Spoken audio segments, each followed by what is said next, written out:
गजानन कॉलनीतल्या गजानन महाराज मंदिरात चोरी करणाऱ्या 2 आरोपींना अवघ्या 6 तासात गजाआड करत चाळीसगाव रोड पोलिसांनी सुपरफास्ट कामगिरी केली आहे। त्यांच्याकडून दानपेटीतील 2,000 रुपये व 30,000 रुपये किमतीची चोरीची मोटरसायकल असा 32,000 रुपये किमतीचा मुद्देमाल पोलिसांनी हस्तगत करत दोघांना बेड्या ठोकल्या आहे। अवघ्या 6 तासातच चोरीचा गुन्हा उघड केल्याने पोलीस अधीक्षकांनी चाळीसगाव रोड पोलिसांचं कौतुक केलं आहे। साहिल सत्तार शहा, सोहेल आरिफ शहा दोघेही राहणार धुळे असे ताब्यात घेतलेल्या आरोपींची नावे असून त्यांच्या विरोधात चाळीसगाव रोड पोलीस स्टेशन येथे गुन्हा दाखल करण्यात आला आहे। या प्रकरणाचा अधिक तपास चाळीसगाव रोड पोलीस करत आहे।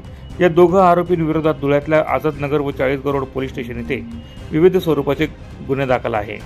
सदरची कामगिरी जिल्हा पोलीस अधीक्षक श्रीकांत धिवरे, अप्पर पोलीस अधीक्षक अजय देवरे, उपविभागीय पोलीस अधिकारी राजकुमार उपासे यांच्या मार्गदर्शनाखाली चाळीसगाव रोड पोलीस स्टेशनचे पोलीस निरीक्षक सुरेश कुमार दुसर यांच्या नेतृत्वात चाळीसगाव रोड पोलिसांनी केले आहे।